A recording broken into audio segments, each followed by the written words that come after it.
Olá, alunos do oitavo ano, eu sou a professora Julie de Matemática, essa é a nossa aula de número 25.1. Hoje a gente vai fazer mais alguns exercícios aí com relação às nossas medidas de tendência central, né? Na última aula a gente fez alguns exercícios sobre média, hoje a gente vai fazer sobre mediana e moda, certo? Então nosso objetivo hoje vai ser resolver e elaborar problemas aí envolvendo medidas de tendência central. Você vai precisar para a sua aula de hoje o seu caderno, caneta, lápis, borracha e a calculadora. Volto a ressaltar que a calculadora é só uma ferramenta para auxiliar vocês. Vocês sabem resolver todos os cálculos que a gente tem aqui nos exercícios e nas atividades, ok? Então, exemplo de número 1. Paulo trabalha em uma empresa de roupas selecionando adolescentes para serem modelos comerciais. Ele escolheu 160 candidatos e anotou suas alturas nessa tabela. Então, a gente tem aqui a altura em metro, né? E a frequência absoluta, ou seja, a quantidade de pessoas que tem essa altura determinada ali. A gente sabe que para calcular, né, como a altura ela aparece mais vezes, ou seja, isso apresenta maior frequência, né? No caso ali 35 é 1,62.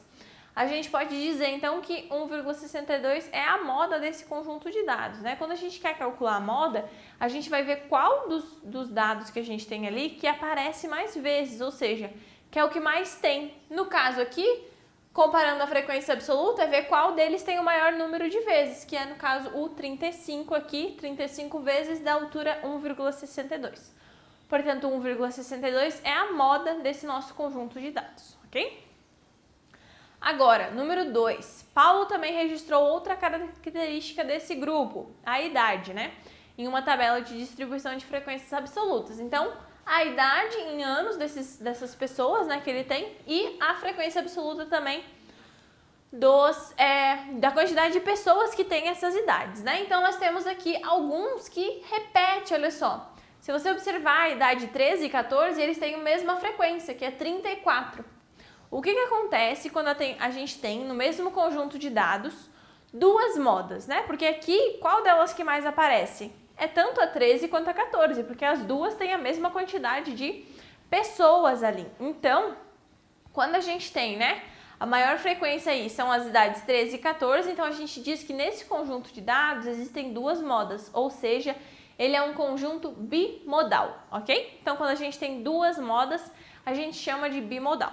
A gente já viu isso na aula, né, claro, mas é sempre bom reforçar, né? E quem também, quando não tem nenhuma moda, a gente chama de amodal, ok? Exemplo de número 3. Na tabela abaixo, temos o resultado de uma pesquisa realizada com clientes de uma empresa de TV por assinatura para conhecer melhor a preferência deles em relação a alguns canais. Então, aqui a gente tem o canal de TV XYZKW, né? E a gente tem a frequência absoluta de espectadores. Então, a gente tem algumas quantidades aqui e no total foram entrevistados aí 2.000 pessoas, certo? E aí, com base na tabela, né, da página anterior, a gente consegue, no caso, a prof copiou a tabela novamente aqui, a gente consegue perceber que o canal de TV com maior frequência, que tem 600 espectadores, é o canal Y. Então, a gente pode dizer que esse canal é a moda desse conjunto de dados, ou seja, o canal Y é o que mais aparece, é a moda do nosso conjunto de dados, ok? Número 4. 7 amigos se encontraram no final de semana em um salão de jogos, né? Após brincar em cada um dos jogos, eles obtiveram as seguintes pontuações finais: 160, 207, 177, 185, 175, 195 e 192. Vamos encontrar então a mediana das pontuações. Para encontrar a mediana, né, a primeira coisa que a gente tem que fazer é colocar essas pontuações aqui, escrever elas numa ordem aí crescente ou decrescente, tanto faz. Aqui nós temos na ordem crescente. Então, o rol correspondente a essas pontuações é 160, 175, 177, 185, 192, 195 e 207. Como conjunto de dados tem uma quantidade ímpar de termos, né?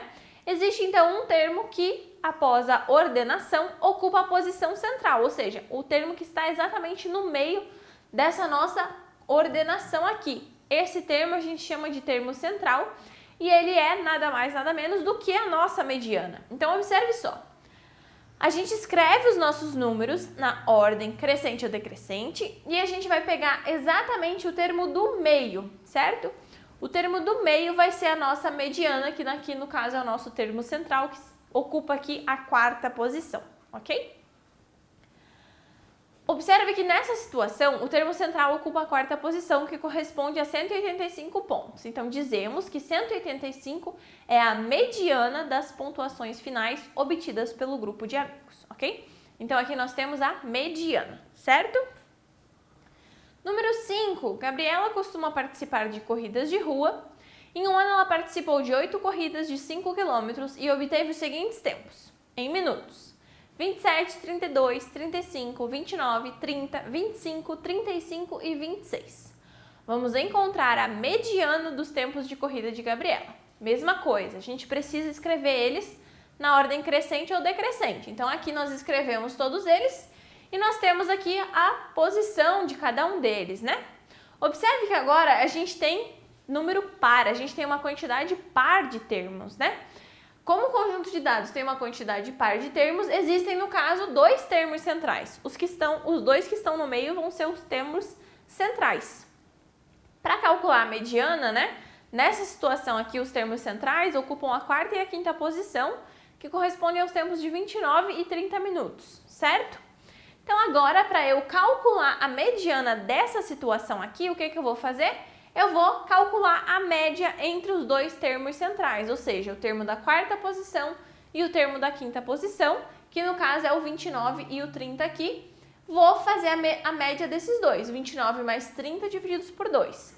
Vai dar 59 divididos por 2, que vai fechar 29,5. Ou seja, a mediana dos tempos obtidos por Gabriela é 29 minutos e 30 segundos, ok? Se vocês têm dúvidas sobre minutos e segundos, nós temos uma aula aqui disponível sobre, submúltiplos do grau, onde a gente tem a transformação aí de minutos e segundos, certo, gente?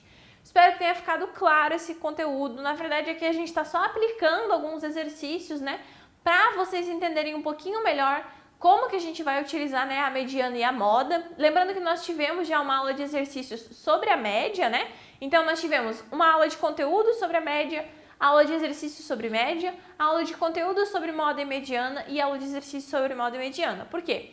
Porque essas medidas de tendências centrais, elas são muito importantes.